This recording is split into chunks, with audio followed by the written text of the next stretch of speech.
Bonjour à toutes et à tous. Je ne sais pas si on a déjà des gens qui sont connectés. Oui, bonjour, on a déjà des participants qui se connectent. Solange, bienvenue à tous. On va attendre juste une à 2 minutes le temps que vous puissiez tous vous connecter. Bonjour Chloé.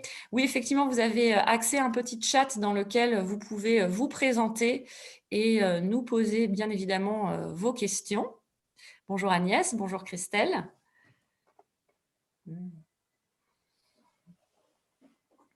Ah, je vois passer Myrto, qui est praticienne du réseau Médoucine. Bonjour à toi. Voilà, faites-nous un petit salut, c'est toujours agréable pour les intervenants. Et puis, vous pouvez aussi nous dire en quelques mots ce qui vous a motivé à participer à cette table ronde. Bonjour Delphine. On vous laisse le temps donc de vous connecter. On est ravis de vous accueillir de bon matin pour échanger autour de la place des médecines douces dans la santé de demain. Bonjour tout le monde. N'hésitez pas à vous présenter, à dire qui vous êtes. Qu'est-ce que vous venez chercher aussi ce matin? Si vous avez déjà des questions, on vous proposera tout à l'heure de les poser de nouveau, mais vous pouvez d'ores et déjà commencer à dire les sujets qui vous intéressent. Oui, je vois qu'il y a des praticiens qui se manifestent, des consultants en stratégie, des réflexologues, ça va très très vite. Merci beaucoup de jouer le jeu et de vous présenter. Bonjour Marco. Voilà, on vous laisse le temps d'arriver. Tout le monde est en train de se connecter. Et on va démarrer dans quelques instants. Ah, bonjour Amandine. Super. Je retrouve mes collègues du DU de Mireille. Bonjour Alix. Ah bah super, vous êtes super réactifs. J'ai l'impression qu'on a un public qui est plutôt du matin aujourd'hui. Ça fait plaisir. Ouais, ça tombe bien, hein, parce que là, on n'a pas trop donné le choix. Oui, mais on s'était dit que c'était voilà, la bonne heure pour avoir un maximum de monde, parce que finalement, en fin de journée, on repart aussi dans voilà, sa vie de famille potentiellement. Et ça nous paraissait être une bonne heure pour discuter de ce sujet passionnant. Mais on est plus de 110 là à être connectés. Donc, je pense qu'on va on va pouvoir attaquer. C'est parti? C'est parti. Ok, super. Bon, bonjour à toutes et à tous. Ravi de vous avoir en ligne ce matin dans ce webinaire donc, qui parlera de la place des médecines douces dans la santé de demain. On a la chance ce matin d'avoir un panel de grande qualité pour discuter de ce sujet qui nous passionne tous. Donc, vraiment un grand merci à vous, Mireille, Mathilde, Grégory, d'avoir répondu présent à notre invitation pour échanger sur ce sujet dont on verra qu'il est d'actualité et avec vos regards croisés donc, de l'hôpital, de la recherche et du cabinet libéral. Voilà. Donc ensemble, on a le défi à relever qui est de parler de ce sujet en 60 minutes chrono. Et donc, peut-être pour commencer, je vous laisse vous présenter un petit peu plus pour nous dire qui vous êtes. Si vous voulez commencer, peut-être Mireille. Bonjour à toutes et à tous. Donc moi, je suis le professeur Mireille Mousseau, je suis oncologue médicale. Et donc, par définition, je traite des patients atteints de cancer et des patients adultes atteints de cancer. Et je me suis intéressée aux thérapies complémentaires à la demande des patients depuis quelques années. Et donc, je me suis aidée des thérapeutes complémentaires et aidée d'une association, l'association Agaro, association grenobloise d'aide à la recherche en oncologie, pour développer ces thérapies complémentaires. Merci Mireille. Qui continue? Mathilde? Oui, avec plaisir. Donc, moi, Mathilde Agus, je suis praticienne du réseau Médoucine qui a été fondé par Solange. Moi, je suis ingénieure de formation, diplômée de l'école polytechnique, mais je me suis toujours vraiment questionnée sur la santé, sur le monde de la santé, comment on aide les gens à aller mieux. Donc, j'ai fait ça pendant 10 ans dans l'industrie pharmaceutique avec différentes fonctions, différentes activités. Et puis, j'ai eu envie d'aller regarder de plus près les ressorts psychologiques de notre santé. Quel est le rapport entre la façon dont on se sent, dont on se traite nous-mêmes et puis la façon dont notre corps va bien. Donc, je me suis formée à l'accompagnement des personnes, à la psychothérapie humaniste et je fais aussi du coaching en entreprise. Et je suis très contente d'être parmi vous pour discuter de ce sujet qui me passionne ce matin. Merci Grégory Mathilde. Bonneau. Bonjour à tous et à tous. Moi aussi, ravi d'être présent parmi vous. Je suis professeur à l'Université de Montpellier. Ça fait 30 ans que je fais de la recherche et de la recherche clinique sur l'évaluation des pratiques non médicamenteuses. J'ai fondé une plateforme qui s'appelle la plateforme CEPS. C'est une plateforme universitaire ouverte qui s'intéresse aux modalités d'évaluation des médecines douces, en l'occurrence. Je co-dirige également une équipe INSERM sur Montpellier et j'ai une mission dans l'organisation des soins de support à l'Institut du cancer de Montpellier. Merci Grégory. Et donc, de mon côté, donc Solange Arnaud, je suis aussi ingénieure de formation. J'ai fait mes études à l'École Polytechnique et je travaille depuis donc 20 ans dans le secteur de la santé, à la fois dans la biotech et puis 10 ans dans un laboratoire pharmaceutique. Et j'ai créé Médoucine il y a 5 ans avec vraiment la volonté de créer de la confiance dans ce secteur des médecines douces, pratiques complémentaires, thérapies complémentaires. On pourra parler de la terminologie tout à l'heure avec Mireille notamment. En tout cas, ma vision, c'était vraiment qu'elle mérite une place pleine et entière dans le parcours de soins et que pour ça, créer de la confiance, c'est essentiel. Donc, on verra évidemment tout à l'heure à quel point elles sont importantes, je pense. En tout cas, c'est ma conviction, à la fois sur des sujets qui peuvent impacter la qualité de vie au quotidien et puis dans l'accompagnement de maladies graves et chroniques. Et donc, j'ai eu la joie, en développant Médoucine, vraiment de rencontrer énormément d'enthousiasme autour de ce projet. Et on le voit encore aujourd'hui, c'est vrai que c'est un sujet qui intéresse beaucoup de monde. Donc, je vous dirai un petit mot de Médoucine dans un instant, mais je finis d'abord les présentations. Donc, vous avez vu Marine déjà tout à l'heure jouer Madame Loyal. Oui, bonjour, bonjour à tous. Merci Solange. Donc, je suis Marine Benet, je suis la responsable marketing et communication de Médoucine. Donc, j'ai la chance de travailler aux côtés de Solange. Et aujourd'hui, moi, je vais avoir un œil sur le chat pour que vous puissiez poser toutes vos questions à nos intervenants. Et j'ai déjà un petit message de Marilyn qui nous demande s'il est possible de parler moins vite. Pas de souci, Marilyn, on vous enverra le replay si vous avez besoin de prendre des notes ou de revoir des passages. On vous enverra le replay de cette intervention. Donc, pas de panique si vous ratez des infos. Bon, merci Marilyn. Je vais faire de mon mieux. Ce n'est pas ma grande force, on va dire, mais je vais m'y attacher. Donc, voilà pour les présentations. Donc, beaucoup d'entre vous se sont aussi présentés sur le chat. Continuez à le faire pour ceux qui nous rejoignent. C'est intéressant pour nous aussi de savoir qui vous êtes, pour savoir à qui on s'adresse. Voilà. L'objectif, c'est vraiment de rendre ce webinaire aussi le plus interactif possible, on puisse répondre à vos questions. Donc, si vous avez des commentaires ou des questions en cours de route, le chat est là, on les prendra certainement à la fin ou peut-être en cours de route. Voilà, donc c'est parti. Juste un petit mot sur Médoucine, parce que, voilà, pour que vous sachiez aussi un petit peu plus qui on est et pourquoi on vous a proposé ce webinaire ce matin.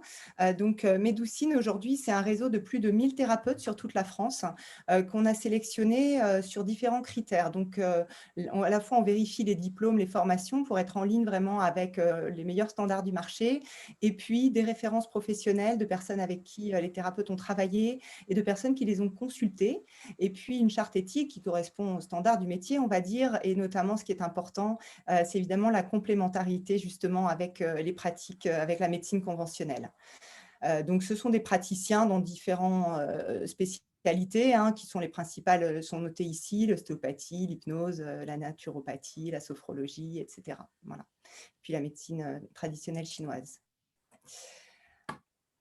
Alors, Médoucine, c'est aussi un site www.médoucine.com sur lequel vous pouvez prendre rendez-vous avec justement ce réseau de thérapeutes et aussi donner votre avis après la consultation. Donc, aujourd'hui, on a plus de 25 000 réservations par mois. C'est ce qui nous permet de collecter énormément d'avis et d'avoir les chiffres que je vous présente ici. Donc, plus de 98% des personnes qui recommandent leur consultation et 80% d'entre elles qui ont trouvé un bénéfice sur leur santé 30 jours après la consultation. Donc, vous voyez vraiment un plébiscite pour ces consultations.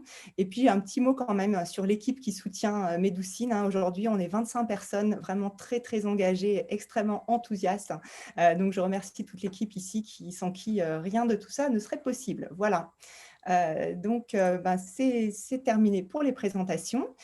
Au programme, là, ce matin, on va commencer par vous poser le décor avec quelques chiffres, à la fois liés au contexte sanitaire et issus d'une enquête qu'on a menée avec l'appui d'Aris Interactive pour connaître finalement l'image que les Français ont de ces pratiques et notamment dans le contexte actuel. Et puis ensuite, on rentrera vraiment dans le vif du sujet, donc avec nos panélistes, autour de 2 questions principales. D'abord, qu'est-ce qui fait que les personnes s'intéressent autant à ces pratiques? Et puis ensuite, notre sujet favori, la façon dont elles peuvent s'intégrer justement dans les parcours de soins en complément de la médecine conventionnelle. Voilà, donc à nouveau, le chat est là pour vous. Voilà. Donc, la crise sanitaire, je ne vous apprendrai rien en vous disant à quel point elle pèse sur la santé physique et mentale des Français. Ici, on a recueilli quelques chiffres issus de Santé publique France qui mène depuis l'an dernier une enquête récurrente par vague. Et en fait, on voit qu'on a une augmentation importante des troubles anxieux et dépressifs. Bon, si vous avez regardé un minimum la télé, vous en êtes peut-être vous-même victime. En tout cas, on voit bien à quel point c'est un sujet qui revient. Et l'idée, c'est évidemment à cause de la crise elle-même, qui impacte la qualité du sommeil, la satisfaction de vie, et puis le sentiment de peur, de colère, de frustration, d'inquiétude qui est causé par à la fois l'environnement, la crise, la perte de repères, et en particulier pour les plus jeunes, donc les 18-24 qui sont particulièrement touchés. Et quand on regarde, c'est quoi plus spécifiquement les effets de ce contexte, c'est vraiment la sédentarisation et la désocialisation qui impactent finalement la santé physique et mentale des Français. Évidemment, on est des animaux sociaux, donc le fait de moins se voir est très dur à porter finalement dans le temps. Donc ça impacte sur de multiples plans. On voit la difficulté à se projeter dans le futur, la rupture des liens à la fois familiaux, amicaux, sociaux, et du coup, en corollaire, la perte de poids, une hyperconnexion, une porosité aussi entre la vie personnelle et le télétravail qui fait qu'on peut se retrouver décalé dans ses rythmes. Et au final, on a vu déjà pas mal d'impacts, mais la consommation d'alcool et de produits stupéfiants peut également augmenter. Voilà, donc ça fait évidemment beaucoup d'effets.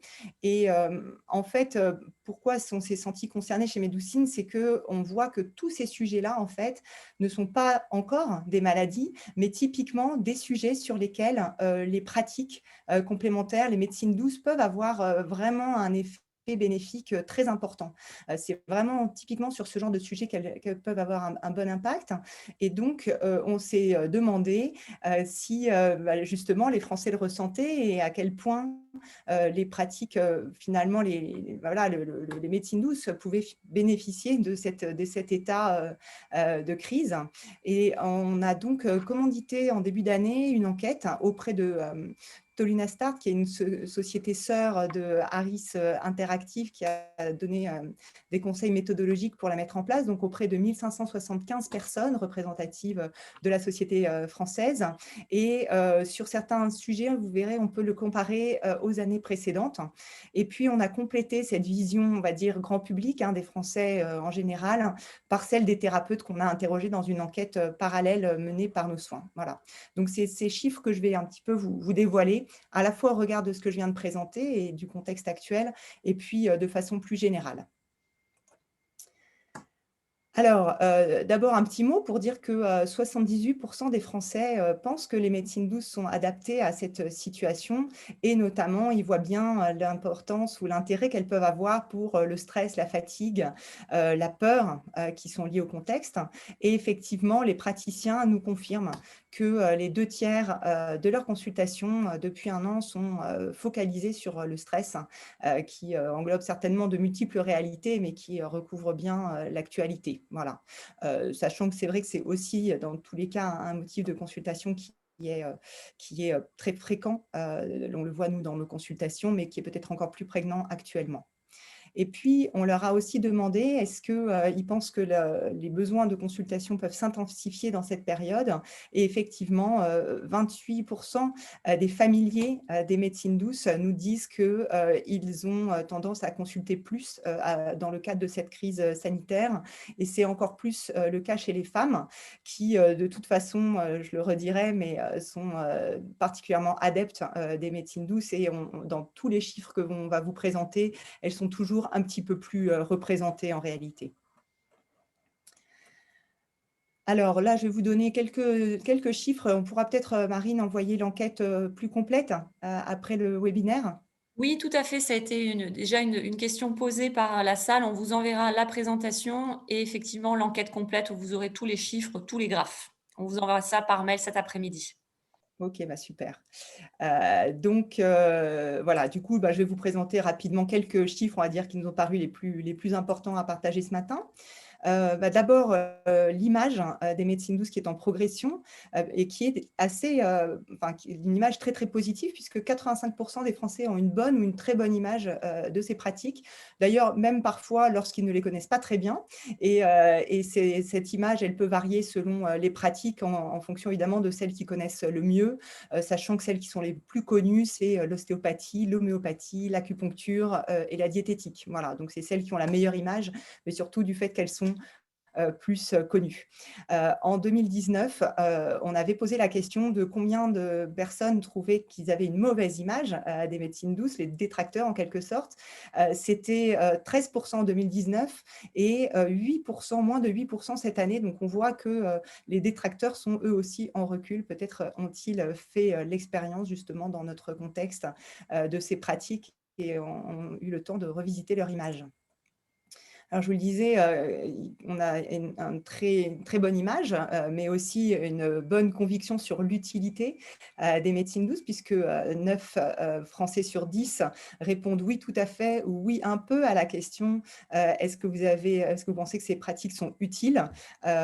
Donc, effectivement, un sentiment d'utilité, même si en fait, lorsqu'on demande est-ce qu'elles sont scientifiques ou démontrées, ils sont un peu moins convaincus en fait, mais donc on voit que finalement, on en parlera peut-être avec toi tout à l'heure Grégory, mais le fait d'être démontré n'est pas forcément corrélé totalement à la notion d'utilité ou à une bonne image.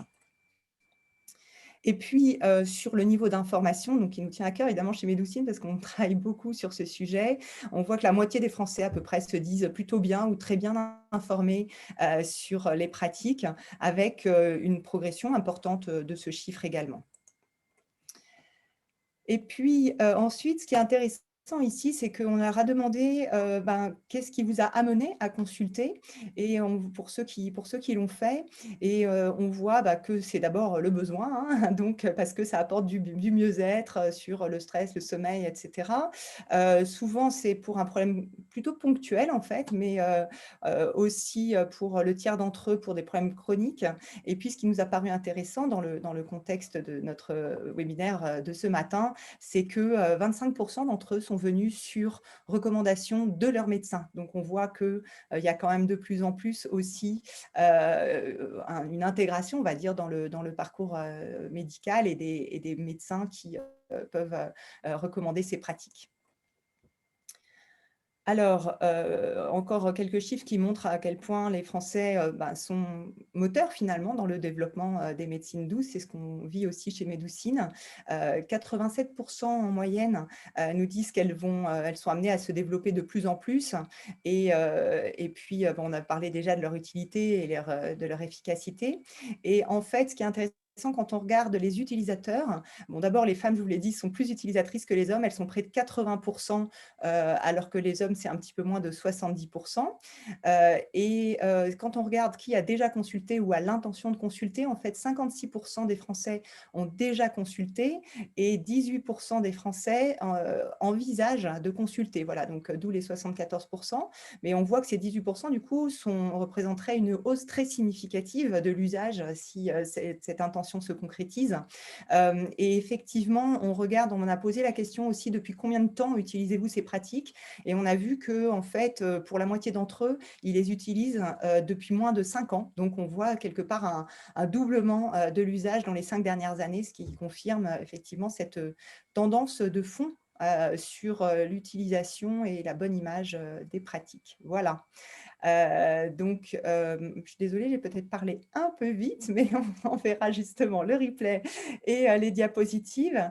Mais j'avais hâte de rentrer directement sur l'éclairage aussi de nos experts et de vous entendre tous les trois sur la question, voilà, qui est du pourquoi ces chiffres et pourquoi ces pratiques connaissent un tel engouement. Voilà, dans votre expérience, qu'est-ce qui fait leur succès?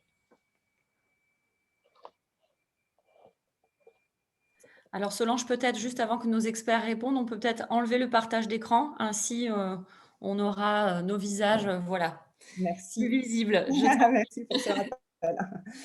Alors, qui veut commencer sur cette question? Mireille? Si vous voulez, les malades donc atteints de cancer ont des traitements qui sont souvent lourds. Et la demande des malades et les attentes des malades, c'est améliorer leur qualité de vie, diminuer les symptômes, soit liés au traitement, soit liés à leur cancer lui-même, avec, si possible, l'utilisation de pratiques non médicamenteuses, puisque les malades nous disent bien: Je prends déjà des tas de médicaments et je ne voudrais pas en rajouter». Hmm. Il y a ce besoin-là. Il y a le besoin d'écoute, qui est apporté par, les praticiens qui pratiquent ces thérapies complémentaires, et c'est ça qui amène les malades à consulter. Hmm. Merci beaucoup. Ouais. Et c'est ça qui vous a décidé à lancer Agaro il y a déjà quelques années. Agaro était lancé avec, le développement de la recherche clinique, et quand la loi a imposé que la recherche clinique, dépende uniquement de la direction de recherche clinique, Agaro, comme je vous le disais tout à l'heure, à la demande des patients, s'est intéressé aux thérapies complémentaires pour voir comment on pouvait, sécuriser le parcours de soins des patients et leur apporter des praticiens qui soient, valides, et qu'il n'y ait pas aussi de dérives ni sectaires ni financières. Hmm. D'accord. Alors, on a une question de Myrto qui vous demande, Mireille, quels sont les types de pratiques complémentaires qui interviennent dans votre parcours de soins en oncologie? Elles sont multiples, c'est-à-dire qu'en milieu hospitalier, les malades peuvent bénéficier de séances d'art-thérapie musicale et picturale, de réflexologie et de socio-esthétique. Et en milieu extra-hospitalier, on a 5 sites où on propose des thérapies complémentaires. Donc il y a ces activités-là. Il y a aussi la sophrologie, la yoga-thérapie, du qigong, de façon à ce que les malades puissent en bénéficier même lorsqu'ils ne sont pas à l'hôpital, au plus proche de leur domicile. Et donc, ils peuvent bénéficier de 2 activités différentes à raison de 10 séances gratuites par activité. Très bien. C'est donc la mission d'Agaro, votre association. Voilà, c'est ça, actuellement. Et puis, l'évaluation, donc là, je laisserai parler à Grégory sur l'évaluation.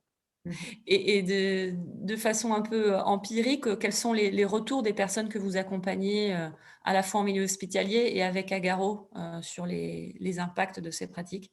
Les retours sont positifs. Il y a donc en milieu hospitalier, si vous voulez, les praticiens se présentent, soit le patient est demandeur, soit c'est à la demande de l'équipe soignante que le praticien va aller voir le malade. En milieu extra-hospitalier, par définition, il y a un biais, puisque c'est les malades qui font la démarche d'appeler Agaro pour avoir ces pratiques. Donc, en gros, c'est les chiffres qu'a cité Solange, hein, c'est 80% de satisfaction des malades. Hmm. Très bien. Merci beaucoup. Mathilde, tu veux nous dire aussi ton Oui, moi je voulais bien rebondir sur ce que vous venez de dire, Mireille, et puis sur ce que tu as dit, Solange, parce qu'effectivement, moi, je suis psychothérapeute, donc je m'intéresse plus particulièrement aux implications psychologiques, et c'est ce que j'observe.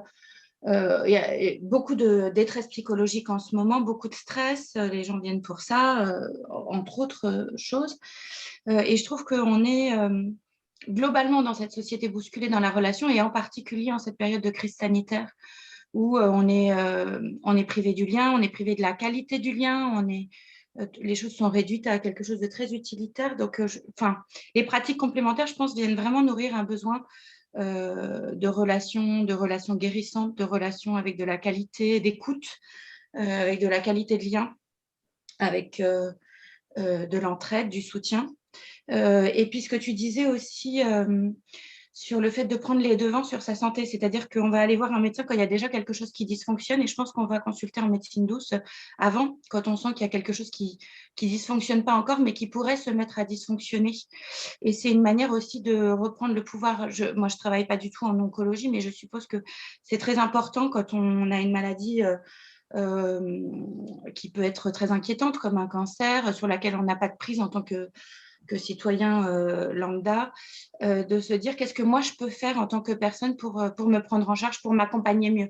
Et je pense que les médecines douces, en plus d'aller chercher quelque chose qui va me soulager sur le moment, qui va être moins lourd que les thérapies, c'est aussi une manière de me dire moi je me soigne, je contribue à ma propre santé. En tout cas, c'est vraiment ce que j'observe et c'est vraiment ce à quoi je participe en tant que praticienne. Ouais. C'est vrai que cette notion d'autonomie face à sa santé, elle revient souvent dans le discours des personnes, des utilisateurs de médecine, et c'est aussi ce qui fait mouche auprès de nos différents partenaires. Par exemple, nous, on travaille beaucoup avec les entreprises et les mutuelles pour proposer des actions d'amélioration de la qualité de vie au travail ou de prévention santé auprès de leurs salariés et de leurs adhérents.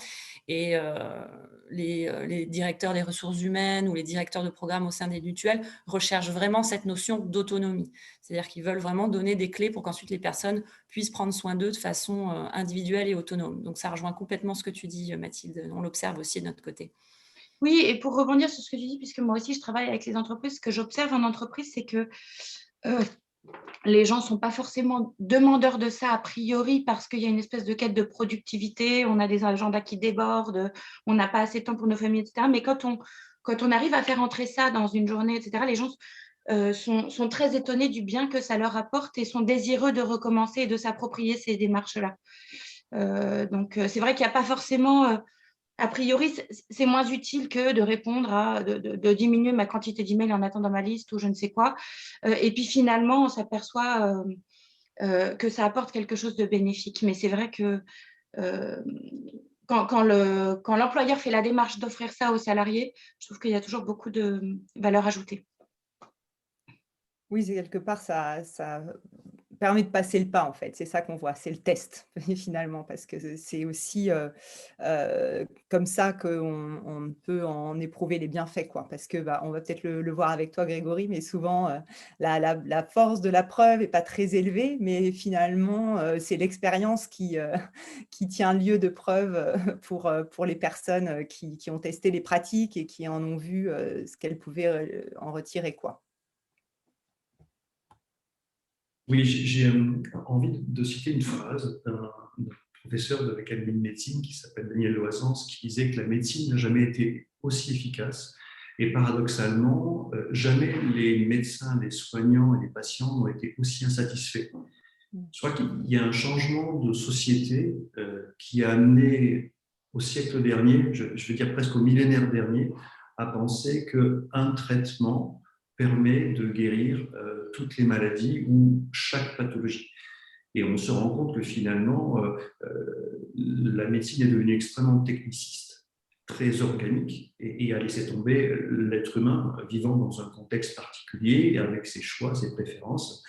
Et donc finalement, est en train de se développer, et je pense que la recherche y est pour beaucoup, des pratiques qui vont être complémentaires, et dans l'idée que 1 + 1 fait 3. Et j'ai beaucoup aimé dans votre enquête le chiffre dont vous n'avez pas cité, mais sensiblement 7% des répondants considèrent qu'ils vont utiliser ces pratiques comme des médecines alternatives. En fait, ce n'est pas le cas. Très peu dans votre enquête sont dans l'idée de on va passer à quelque chose d'à côté. On va bien être dans la complémentarité. Et donc, le 1 + 1 fait 3, à mon avis, est un élément central. Et donc, depuis une dizaine d'années, il y a des investissements très, très conséquents y compris du ministère de la Santé, plus de 16 millions d'euros ont été consacrés en 2019 à ces pratiques et en termes d'évaluation. Et effectivement, ces évaluations sont spécifiques, particulières et doivent être évaluées, mais on peut arriver par la recherche à montrer lesquelles sont efficaces, pertinentes, judicieuses, comme l'a très bien dit Mireille, en oncologie, dans le parcours, au moment des traitements ou après les traitements. Et donc, il y a une évolution, une révolution importante sur cette thématique. Très bien. Alors justement, Grégory, j'ai une question de Fabien qui a l'air de connaître un petit peu l'univers des études sur les interventions non médicamenteuses. Il nous dit que, sachant que le double aveugle est souvent difficile, est-ce que scientifiques et cliniciens se focalisent sur des essais randomisés? Et y a-t-il une tendance pour les essais N of one, avec un suivi longitudinal sur une longue période? Alors j'avoue que je ne comprends pas tout. Et comment on peut prendre en compte dans ces études des soins complémentaires qui comprennent en fait plusieurs pratiques qui vont interagir entre elles? Alors déjà peut-être un éclairage sur les termes techniques et effectivement comment on fait pour éviter des interactions finalement entre les pratiques. On a monté ce congrès ICEPS et vous avez sur icepstv.fr énormément de conférenciers du monde entier qui s'intéressent à ces évaluations. Et effectivement, il y a une tendance avec le rapport de la Haute Autorité de Santé en 2011 de dire qu'il fallait strictement évaluer ces pratiques comme des médicaments et finalement faire des essais randomisés contrôlés. On va tirer au sort en double aveugle dans 2 groupes. Donc un groupe qui va peut-être faire par exemple de l'ostéopathie et sur lequel il n'y aura aucune pratique, ce sera juste des touchés spécifiques ou alors une véritable méthode d'ostéopathie et on va vérifier à la fin l'efficacité. Le seul problème, c'est les discussions méthodologiques autour de ces groupes contrôles qui sont tout à fait non pertinents quand on va parler de double aveugle. Évidemment, on peut avaler un médicament et pas savoir quel est le principe actif ou quel est le principe évidemment non actif. En revanche, si on fait une pratique comme l'acupuncture, comment expliquer à quelqu'un en disant « je ne vous dis pas que je suis en train de vous piquer », c'est tout à fait absurde.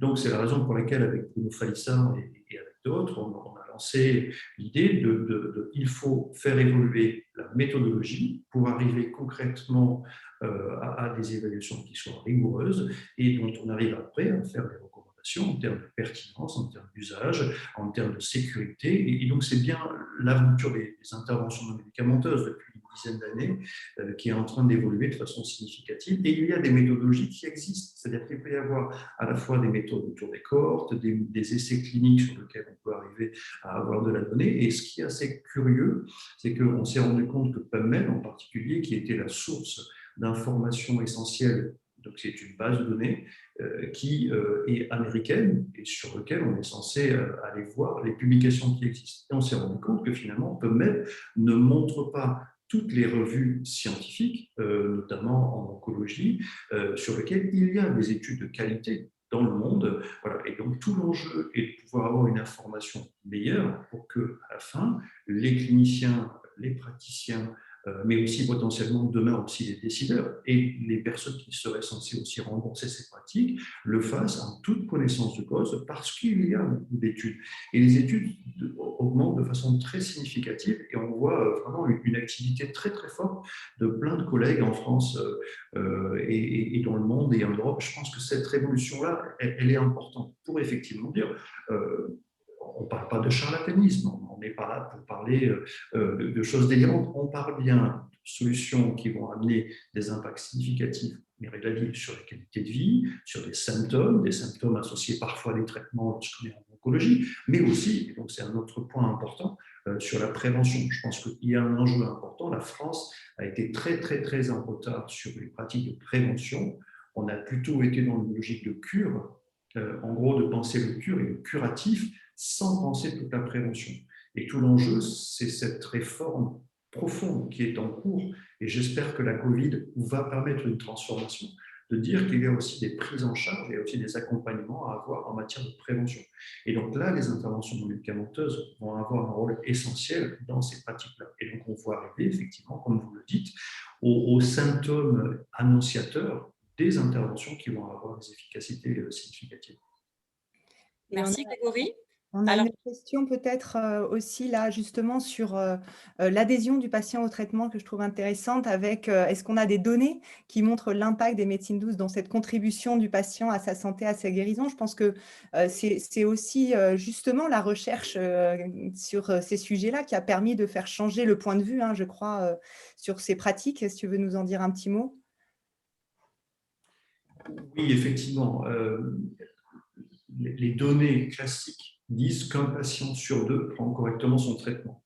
Donc, quand il y a une prescription médicale, dans l'autonomie de l'usage des patients, il y a souvent donc une non-observance, ce qui est absolument épouvantable, parce que quasiment des financements publics sont investis et sans qu'il y ait un bon usage.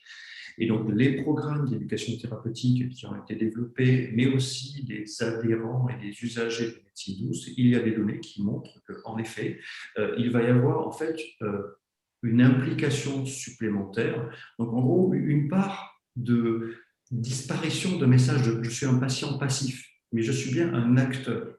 Et donc, cette notion américaine qui s'appelle l'empowerment est devenue quelque chose de tout à fait significatif, sur lequel l'idée est de pouvoir finalement contribuer à son soin et avec potentiellement de restimuler les processus d'auto-guérison. Et je pense que c'est vers là, en tout cas, qu'il y a eu des progrès significatifs, de faire en sorte que, encore une fois, le 1 plus 1 fait 3. Et donc, il y a l'idée qu'il y a peut-être, et il y a de plus en plus d'associations pertinentes à trouver et qui vont évidemment bien au-delà de l'éducation thérapeutique.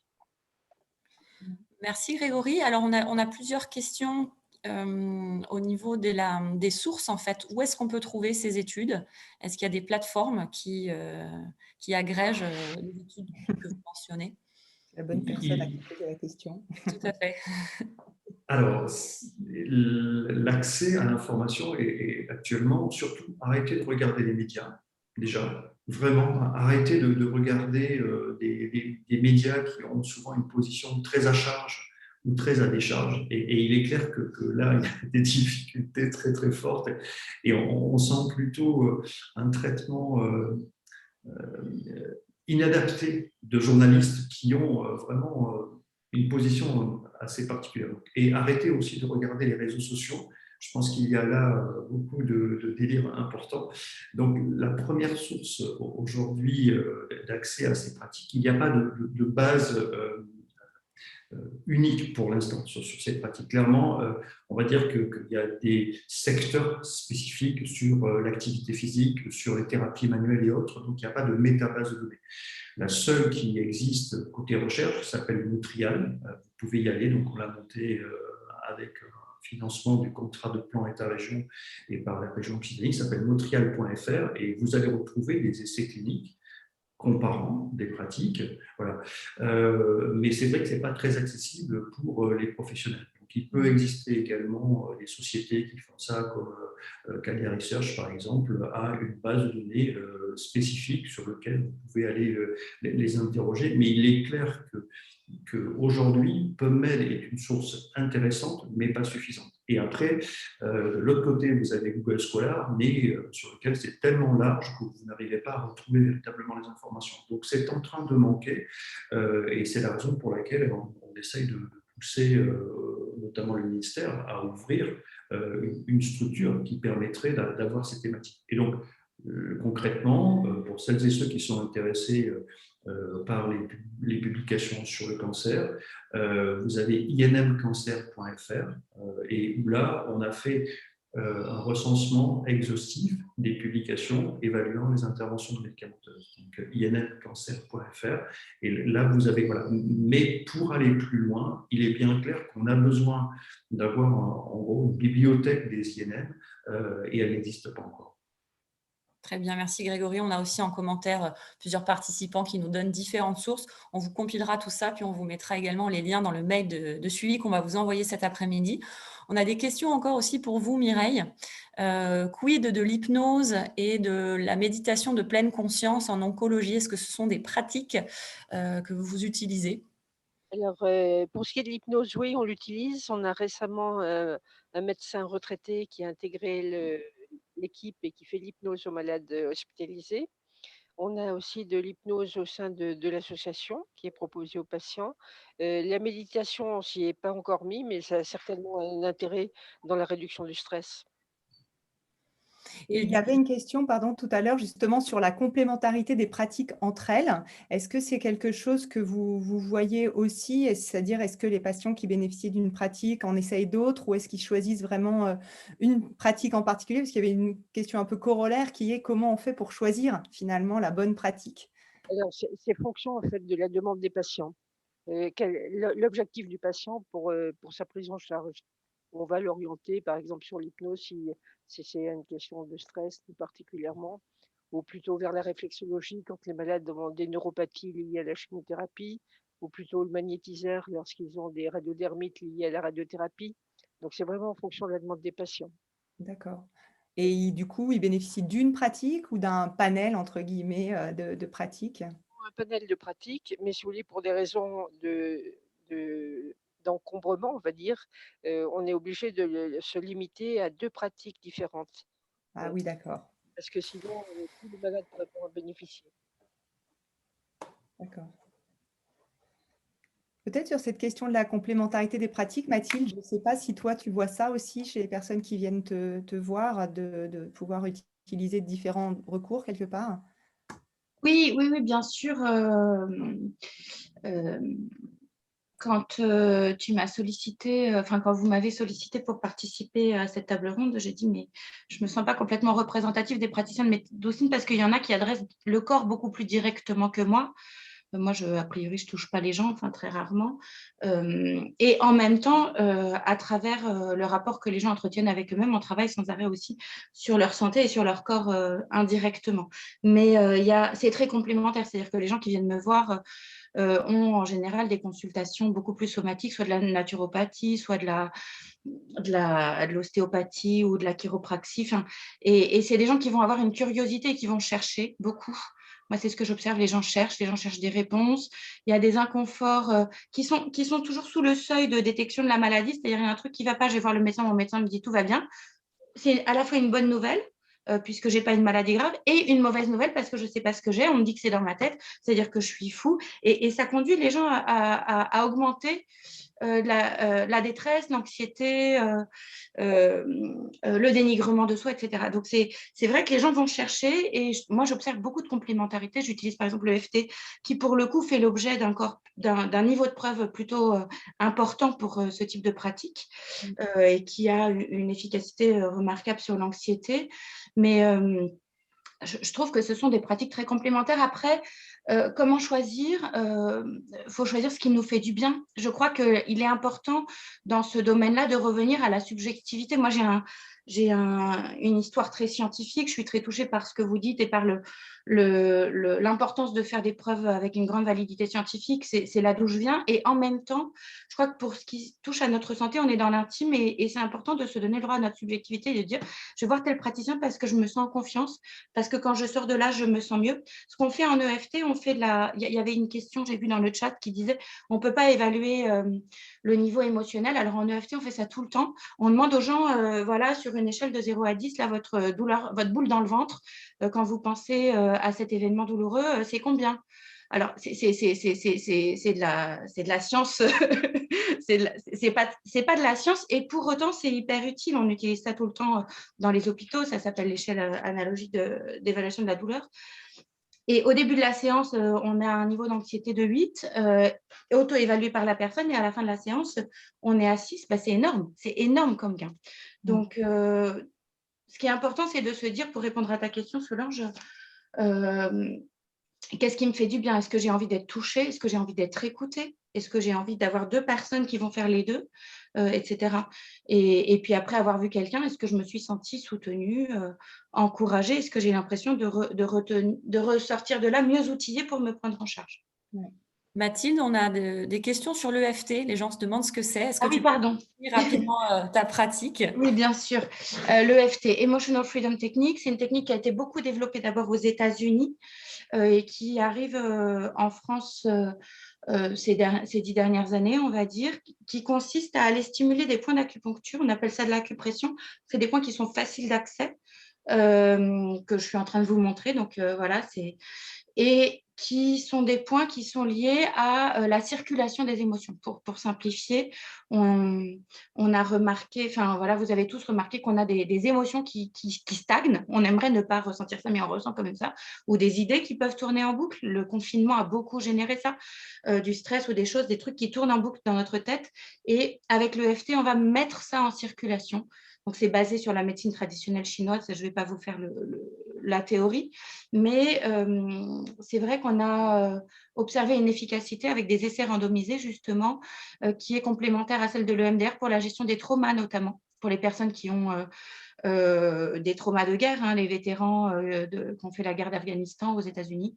Donc, il y a une réduction du stress avec une diminution statistiquement significative de la production de cortisol. Donc, c'est très simple à mettre en œuvre.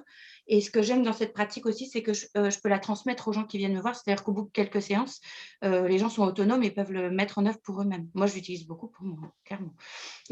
Je trouve que c'est vraiment une pratique qui est super intéressante parce qu'elle est assez symptomatique de ce qu'on ne sait pas trop bien comment ça marche. Honnêtement, quand on explique, tu vas taper, ça peut paraître un peu étrange.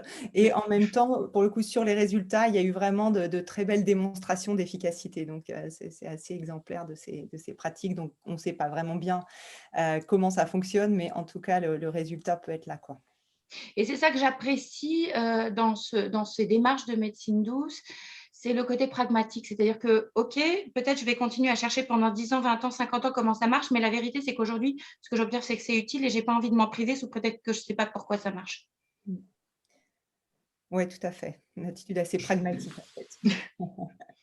Je voudrais rajouter un point, peut-être, si vous permettez, sur la question de la préférence ou du choix et de l'orientation. Il est bien clair qu'il y a quand même beaucoup de patients qu'on peut entendre en disant on a eu une errance importante thérapeutique, je suis allé voir l'un, je suis allé voir l'autre, et puis après, et ainsi de suite.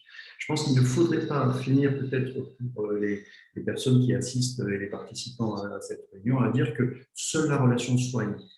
D'un point de vue du chercheur, je pense que ce serait quelque chose de terrible de dire finalement c'est juste une question d'alliance thérapeutique. Il y a aussi des questions de contenu pratique.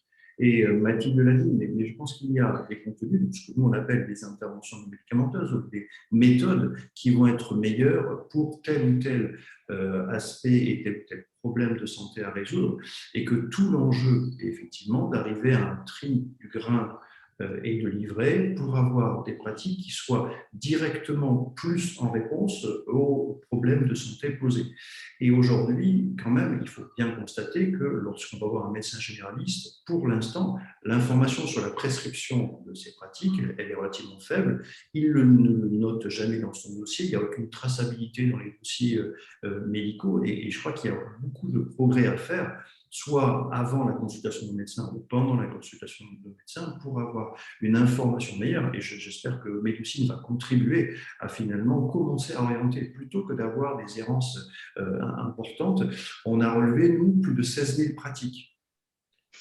Donc, 16 000 pratiques, vous allez faire 16 000 choix comme ça, les uns après les autres. C'est tout à fait absurde. Il y a un moment où il faut effectivement avoir la possibilité d'être guidé et, in fine, de dire à préférence équivalente, je vais préférer plutôt une méthode d'art-thérapie, une musicothérapie, ou je vais préférer de l'acupuncture, etc.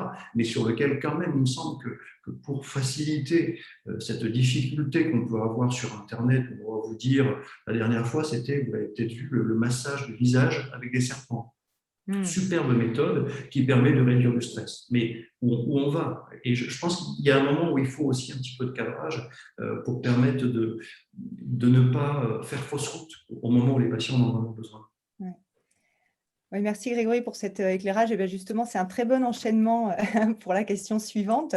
Je vais juste partager une petite page là sur justement la médecine intégrative, puisque l'idée, idéalement, comme tu le disais, c'est d'être orienté en fait, et orienté en lien avec les soins conventionnels. Voilà.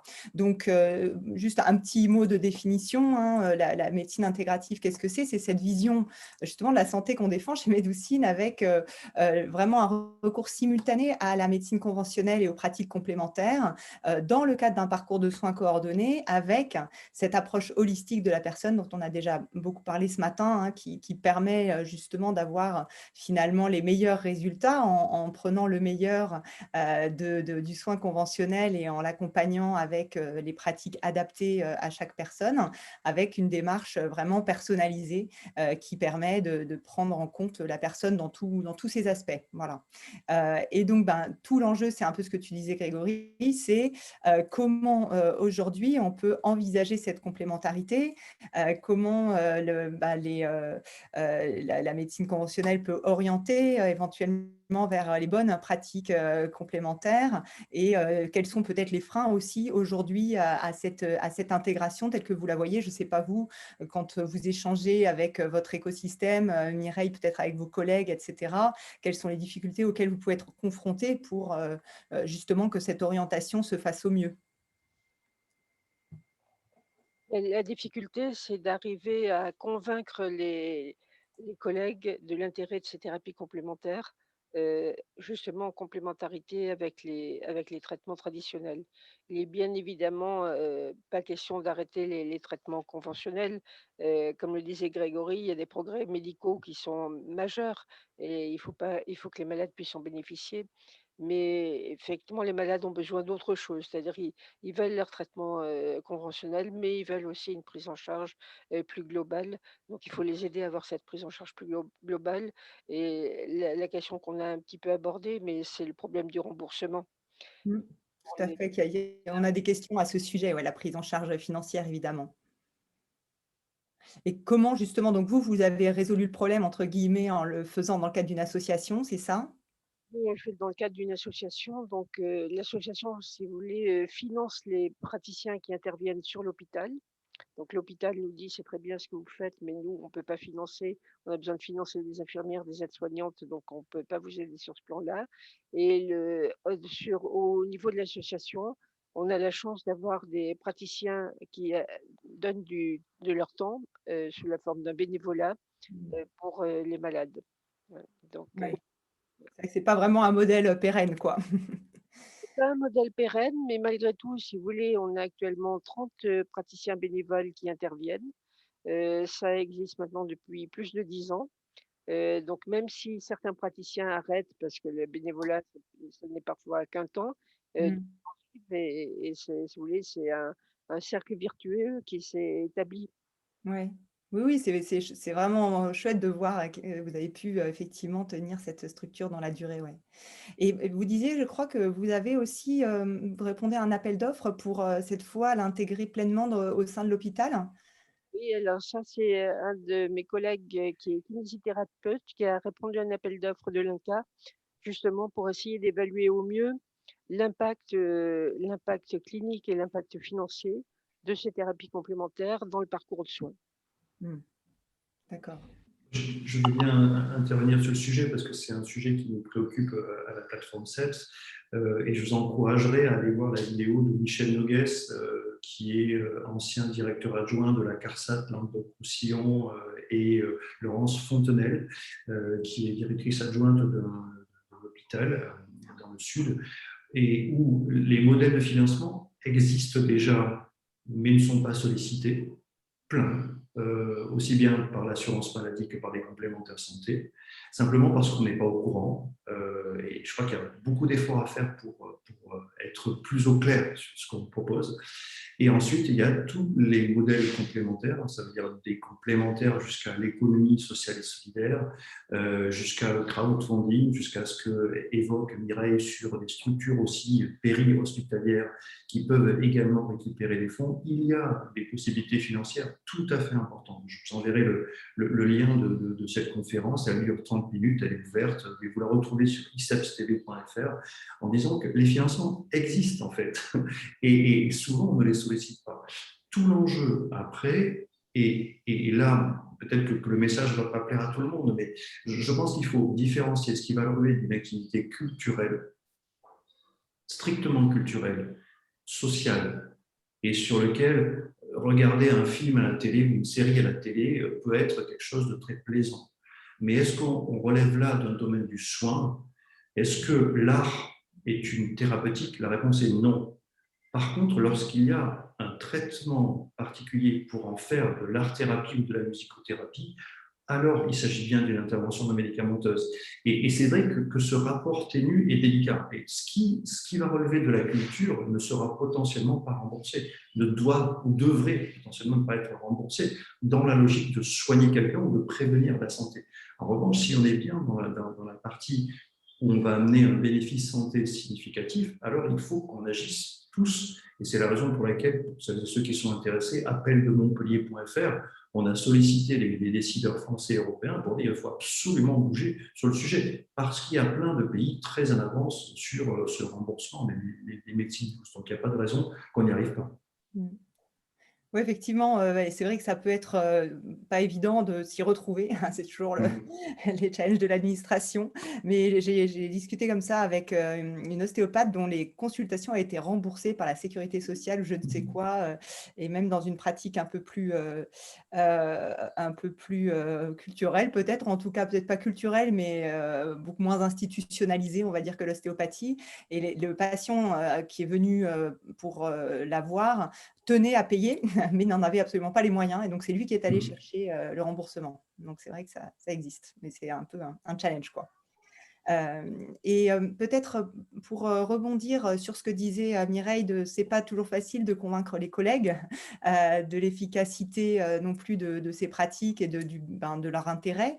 On a aussi des commentaires et des questions au sujet du fait que c'est pas évident en tant que praticien justement de convaincre les médecins, de trouver les prescripteurs, etc. Je sais pas, Mathilde, quelle est ton expérience avec ça? Est-ce que tu as pu t'intégrer justement dans un réseau de soins plus conventionnels et t'y intégrer pleinement? Je ne suis pas intégrée de façon officielle. Je suis désolée, là, il y a du bruit derrière moi. Ils font des travaux. Oui, bon, ça a l'air plutôt. Je ne suis pas intégrée a priori dans un réseau.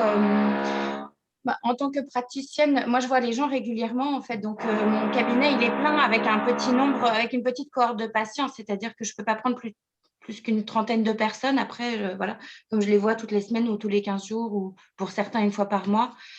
Donc, ça se remplit assez vite. Mais c'est vrai que c'est toujours une question de personne au départ. C'est-à-dire qu'il y a un praticien, un médecin qui va être convaincu de l'importance de ce type de pratique et qui va adresser ses patients. Et quand c'est un prescripteur, les gens suivent. C'est vrai que j'ai des gens qui sont arrivés dans mon cabinet qui, a priori, n'étaient pas du tout convaincus, mais qui sont venus parce que le médecin leur a dit de venir et qui sont devenus prescripteurs à leur tour parce qu'ils ont été convaincus par l'efficacité, le bénéfice pour eux et qui en parlent autour d'eux. Donc, c'est beaucoup un bouche à oreille, mais quand il est médié par des professionnels de santé, il est beaucoup plus efficace. Après, il y a aussi beaucoup de résistance. Et puis, il y a des médecins qui n'ont pas le temps. Je crois que les médecins sont débordés, sont surchargés. Ils nagent dans beaucoup de contraintes. Donc, ils ne peuvent pas gérer cette partie-là de la santé de leurs patients en plus de tout ce qu'ils font déjà. Enfin, moi, c'est la lecture que j'en ai. Je ne sais pas si ça répond exactement à la question. Mais... Oui, Moi, je fais un commentaire. Vas-y.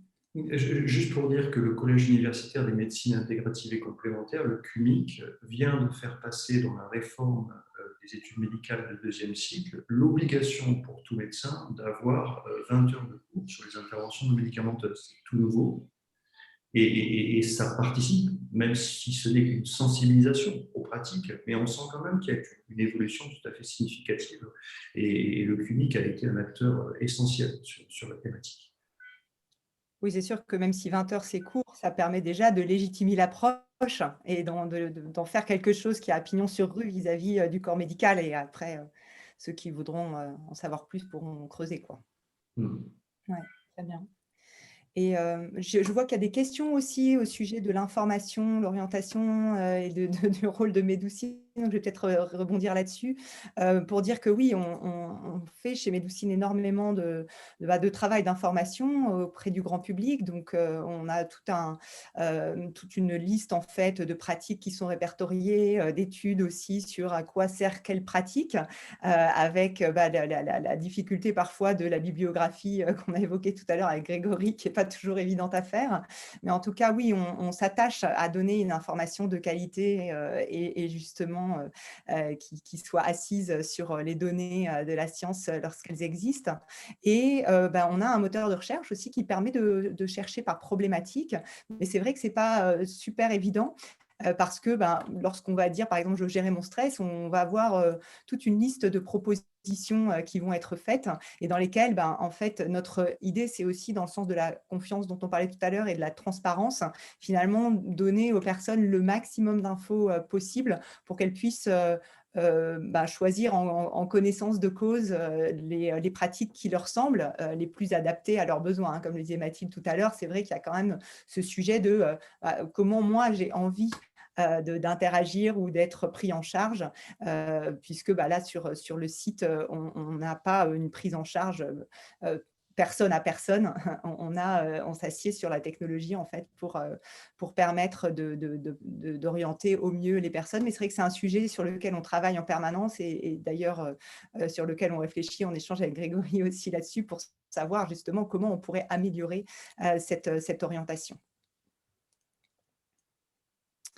Moi, je voulais bien rebondir là-dessus parce que c'est vrai, je voulais dire ça tout à l'heure. Je remercie vraiment Médoucine et cette démarche de structurer, de donner un visage un peu plus lisible, un peu plus structuré, un peu plus compréhensible, un peu plus clair, un peu plus rassurant aux médecines douces, avec des grands axes, avec effectivement, comme vous disiez Grégory, des approches qui sont quand même plus étayées que d'autres, des approches qui sont plus construites que d'autres. Donc, c'est vrai que pour moi, en tant que praticien, c'est très rassurant et je pense que pour le grand public, c'est très rassurant et c'est important qu'on apporte ça. Après, voilà, le grand frein, mais on l'a déjà dit, c'est le remboursement parce que ce sont des pratiques qui sont coûteuses. C'est sûr. C'est sûr, oui, ça fait partie des freins qui sont remontés régulièrement, même si j'ai aussi entendu, je tiens à le dire, c'est peut-être un peu polémique de dire ça, mais j'ai des gens qui m'ont dit, je suis allée chez un praticien, j'ai fait 1, 2 ou 3 séances, ça a vraiment, ça m'a enlevé une épine du pied en fait, qui était là depuis très longtemps, ça a vraiment changé ma qualité de vie et au final, alors c'est forcément des gens qui pouvaient se permettre aussi de payer ces séances, mais j'ai trouvé que c'était pas cher pour la valeur ajoutée que ça a créé pour moi. Donc, je trouve que c'est intéressant aussi d'avoir ce point de vue-là, parce que c'est pas, voilà, du point de vue des thérapeutes, c'est aussi intéressant de voir la valeur qu'ils peuvent apporter. Mireille, on n'a pas parlé de la terminologie, mais je crois que c'est important aussi pour vous de cette terminologie, parce que c'est vrai nous, on utilise volontiers le terme médecine douce, même si on sait que c'est impropre, parce que c'est ni des médecines, ni forcément doux, et que ça peut faire partie aussi des sujets qui fâchent. Si vous voulez, moi, je suis attachée au terme de thérapie complémentaire plutôt que médecine, parce que, comme je le disais tout à l'heure, il faut que le malade continue à adhérer à ses traitements conventionnels. Et c'est vrai que Grégory le disait, hein, dans les hormonoprophylaxies, par exemple, de cancer du sein, il y a 30% des femmes qui ne le prennent pas. Donc, il faut bien faire comprendre aux malades que c'est en complément de leur traitement conventionnel. Ça, c'est vis-à-vis des malades.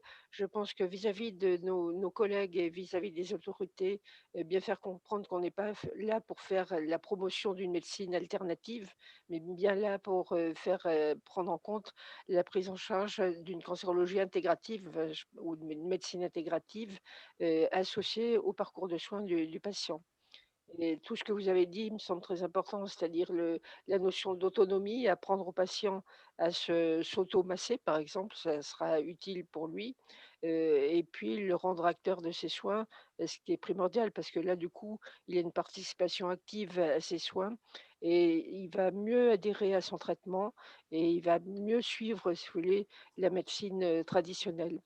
Donc je pense que c'est pour tous ces arguments-là que moi je reste attachée au terme de thérapie complémentaire et non de médecine douce. Parce qu'il n'y a pas la médecine agressive qu'on fait dans la médecine traditionnelle, c'est une médecine dont les malades ont besoin, même si on sait qu'il y a des effets secondaires, mais on est là pour les aider à supporter ces effets secondaires et à améliorer d'une manière ou d'une autre leur qualité de vie.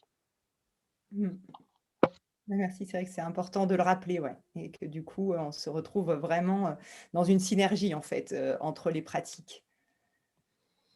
Il y a beaucoup de participants qui sont d'accord avec Mireille, hein. C'est vrai que le terme de médecine douce, c'est voilà, l'expression qui est la plus connue du grand public et qu'on utilise pour être facilement intelligible. Mais c'est vrai que ce terme, la terminologie fait beaucoup débat. On avait déjà des rédactions en tout début d'intervention de participants qui disaient mais arrêtez avec ce terme de médecine douce, ce n'est pas correct. Et effectivement, voilà, c'est sujet à débat. Il y avait aussi pas mal de questions, oui, je reviens sur le remboursement.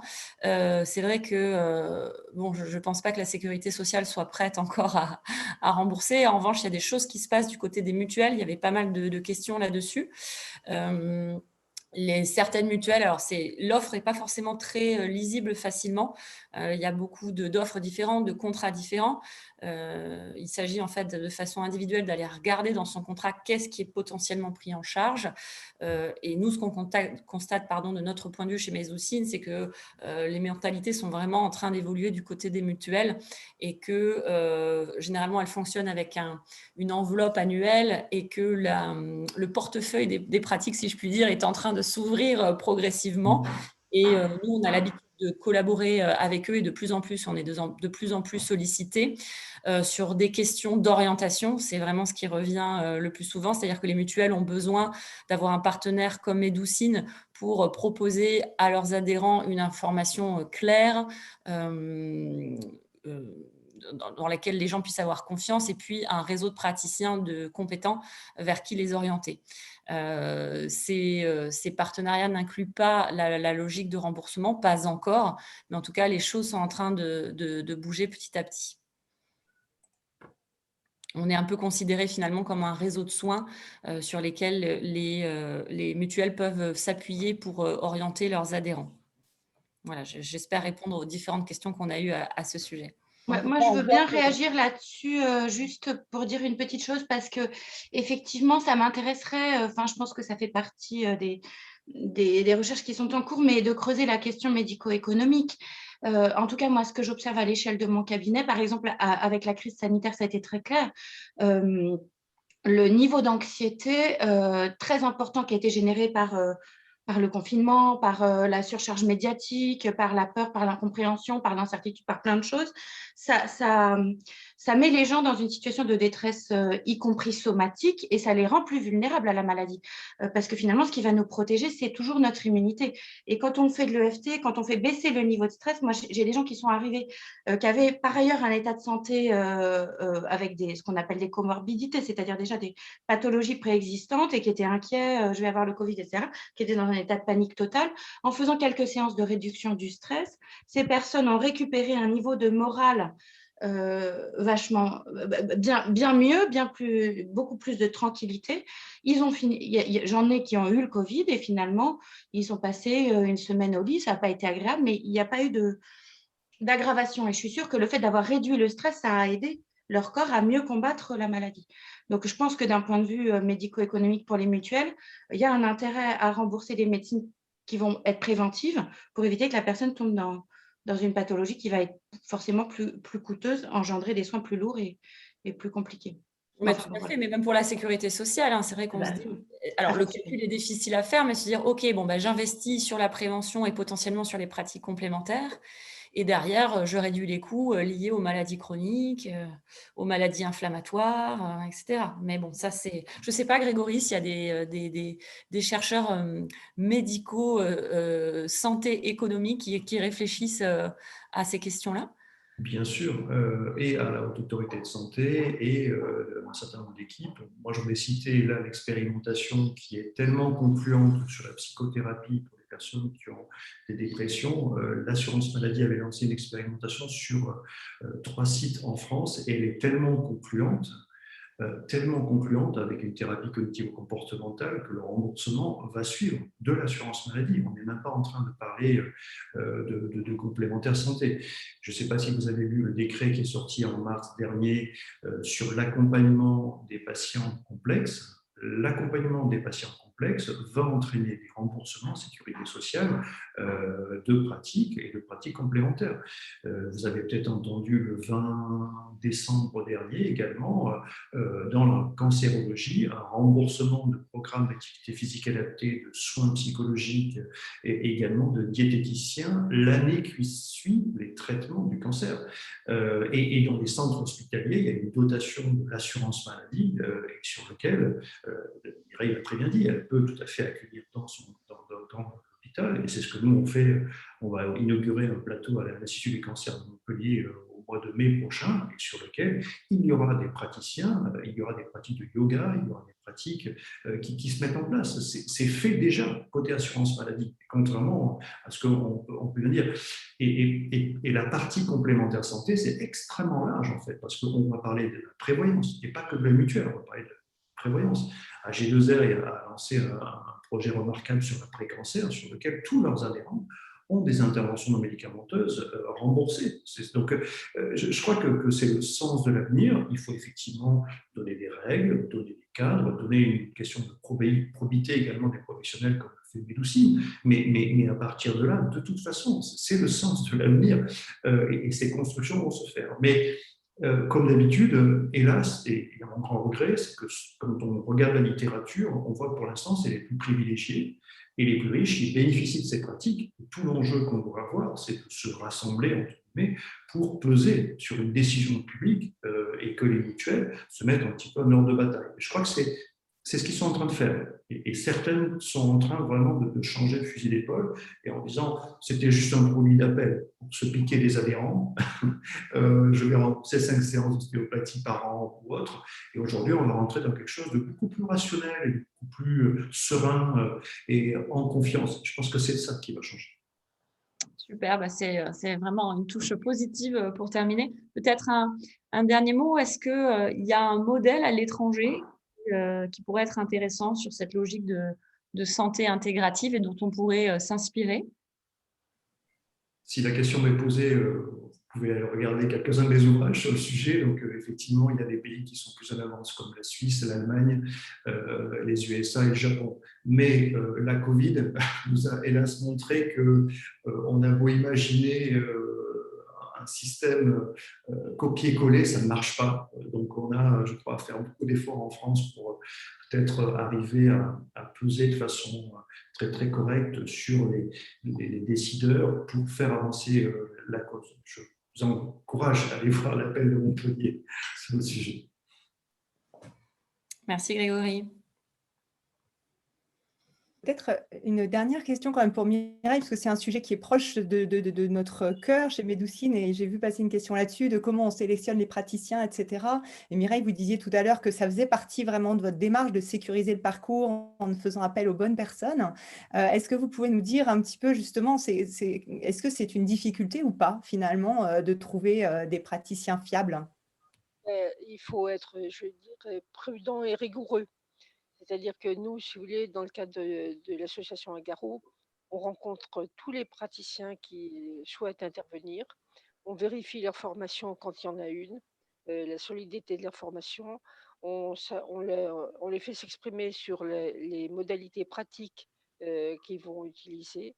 On leur impose une formation à l'écoute de façon à ce qu'ils puissent accompagner les malades atteints de cancer. Donc, ils ne sont, entre guillemets, retenus que si toutes ces étapes sont validées. Et il y a des praticiens qu'on ne retient pas parce qu'on considère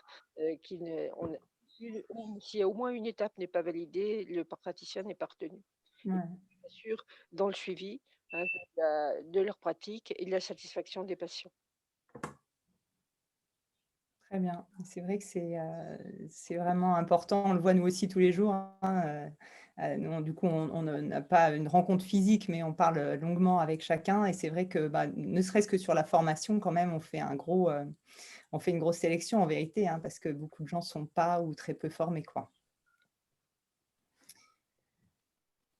Très bien. Marine, je vois qu'on a complètement dépassé l'horaire. Je ne sais pas s'il y a encore d'autres questions brûlantes.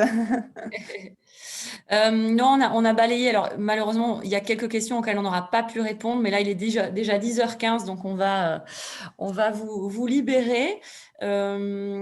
Si jamais on adressera vos questions aux participants, mais je crois qu'on a quand même globalement tout balayé. On vous envoie donc cet après-midi le replay de cette table ronde, la liste des sites qui ont été donnés. Merci Grégory, j'ai vu que tu avais fait passer la liste dans le chat. Merci à tous vraiment pour votre participation. Même côté chat, ça a été très actif. Les gens, vous avez beaucoup discuté entre vous. Donc vraiment, on vous remercie. Et puis, eh bien, prenons peut-être rendez-vous pour une prochaine table ronde d'ici quelques temps sur une autre thématique. Voilà, les pratiques complémentaires, les médecines douces, c'est un vaste sujet. Donc, je pense qu'on a matière encore à discuter tous ensemble. Solange, je te laisse peut-être le mot de la fin. C'est vraiment, à part merci, je ne vois pas tellement que dire. Non, je trouve que c'était vraiment très intéressant d'avoir vos regards à tous les trois, parce qu'on voit bien que chacun a à la fois un point de vue différent et finalement, ça se rejoint beaucoup. Donc, je crois qu'aujourd'hui, on a vu vraiment à quel point ces pratiques ont un intérêt important, prennent une place réellement grandissante dans les parcours de soins, sont de mieux en mieux démontrées et intégrées dans l'écosystème. Donc, c'est vraiment très encourageant, je pense, pour tout le monde, pour les patients, bien sûr, pour les praticiens, et puis pour les médecins aussi, qui vont pouvoir s'appuyer justement, je pense, de plus en plus sur ces pratiques pour créer plus de satisfaction, comme le disait tout à l'heure Grégory, avec une médecine qui est exceptionnelle et qui pourtant peut créer de l'insatisfaction. Donc, j'espère que ça permettra de recréer de la satisfaction vis-à-vis de la médecine conventionnelle aussi, qui a un impact tellement important et qui permet aujourd'hui quand même d'avoir une espérance de vie notamment, et puis une réactivité face à des crises comme la crise sanitaire actuelle, extrêmement importante. Voilà. Donc, merci à tous pour votre interactivité sur le chat. C'était vraiment très chouette de pouvoir prendre vos questions comme ça. Et puis, encore un grand, grand merci à vous trois, Mireille, Mathilde, Grégory, d'avoir joué le jeu de cet échange et de nous avoir apporté tant d'infos et de richesses dans l'échange. Merci à tous.